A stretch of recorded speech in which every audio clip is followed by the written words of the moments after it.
Not since Al Capone. This is Brother Rob Wilson from the Love Agenda. Hey, look up here. Let me put this back up here. Go ahead and hit subscribe if you care for this video. I'm gonna bring another commentary on Leo Terrell. He calls Lori Lightfoot, Mayor of Chicago, Chicago's public enemy #1. I don't know if anybody in Chicago has had that title since Al Capone. Let's check this out. Let me know what you think. It's getting ugly in Chicago. The excuses are starting to prevail. The excuses and the explanations are the mainstream talking points in Chicago.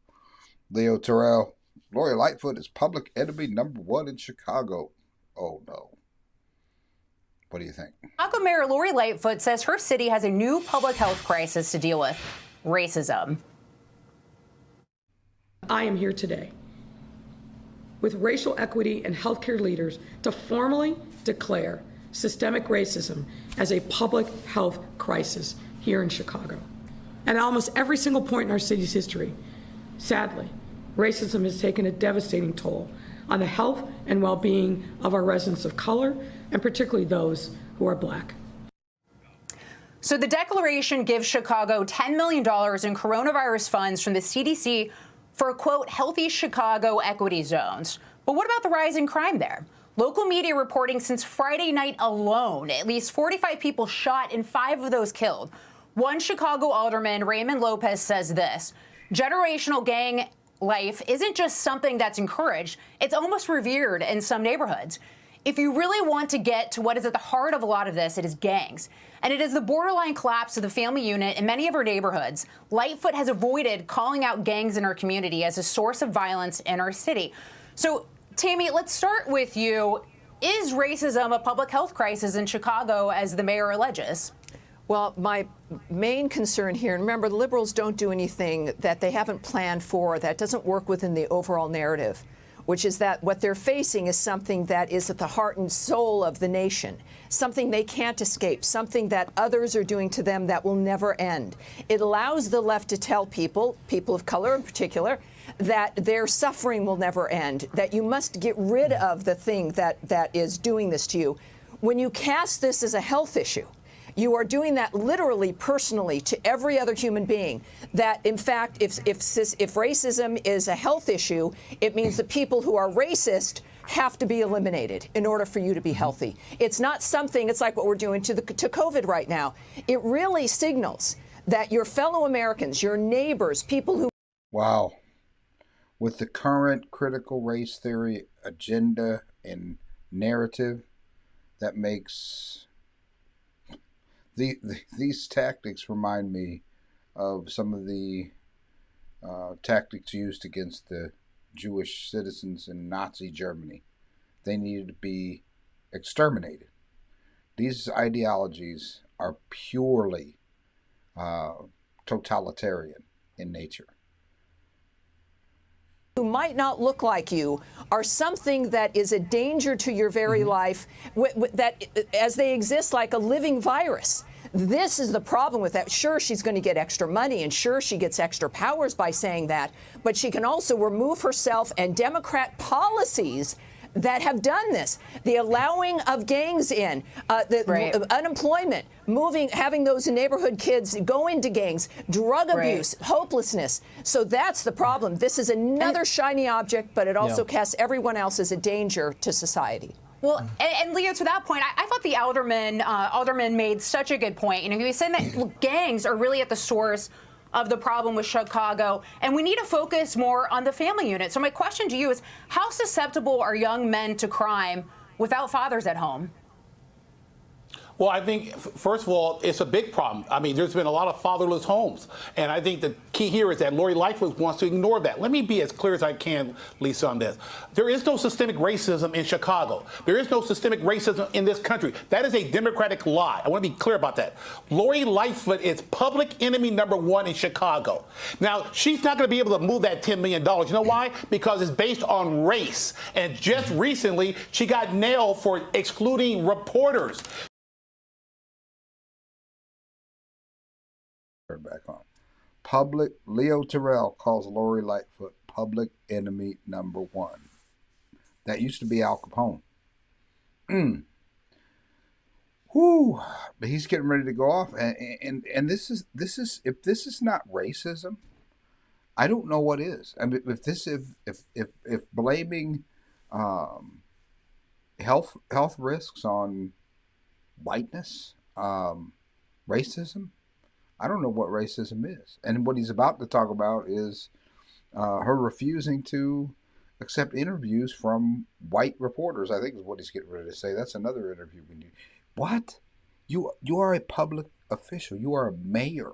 You are the African-American mayor of Chicago. And you won't take interviews from white reporters. You don't want them in the press team at the mayor's office?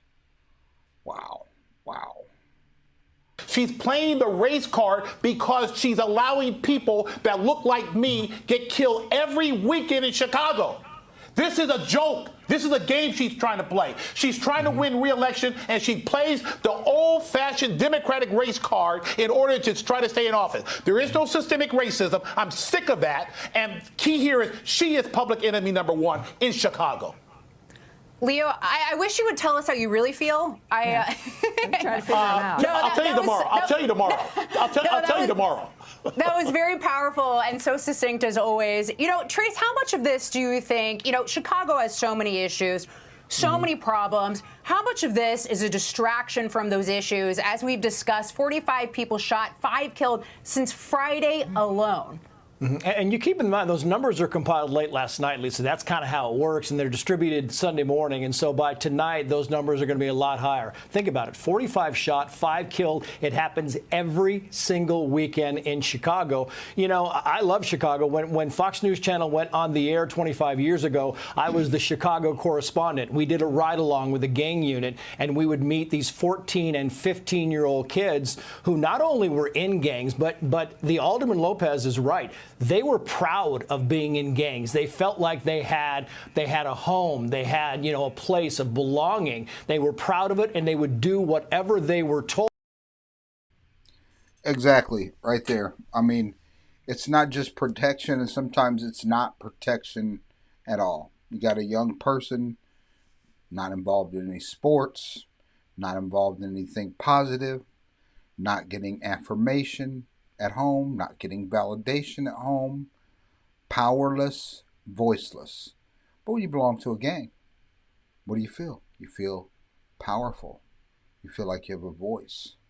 You feel like you can accomplish something. Because we don't give young people anything to accomplish besides sports and academics. What could they be accomplished in? How about arts? How about becoming leaders? How about becoming community organizers? How about teaching them something? How about going out there and taking taking young people where there's no options, there's no significance, there's a search for significance, there's a search for validation, there's a search for importance. And these gang positions are revered because that's the cred in the street. Because that's what makes you significant. That's what makes you somebody. Nature abhors a vacuum. If you don't put anything in, the enemy will. old, and you talk about how you solve this. The solving this is not pointing finger at race, is going in on the ground and sending in mentors and coaches and teachers and people to keep these kids from the hours of 2 o'clock in the afternoon until 6 o'clock in the afternoon when mom comes home. Something has to be productive in those hours. That's the way that you keep these kids out of gangs. It has worked in places like Baltimore, other cities around the country, including Los Angeles, and nobody is doing it. There's no Black Lives Matter marches in Southside Chicago every weekend. Why? Right. Why aren't they marching? Why isn't the uproar? Why isn't there this immense outrage across the country about what's happening in some of these cities like West Baltimore and South Chicago, Southeast Los Angeles? It's just not happening because it's not making cable news. Marches in the inner cities are not going to make cable news. If it doesn't make cable news, they don't care about it. Such a good point. And I think Leo had referenced the mayor also denied white reporters interviews. So it begs the question, why is she allowed to get away with racism for this? Great discussion. Leo Terrell, he lays it out. He lays it down. He puts it out there. He just spoke his mind. Nobody could stop him. Public enemy number one. Is it racism? Is it racism that's public enemy number one? 45 shots fired, 5 fatalities as of, I think this was Sunday morning. Let's see if there's a date on here. 45 shots fired, 5 fatalities. So, is that unhealthy? Is that caused by racism? All right, give us some thought, Brother Rob Wilson.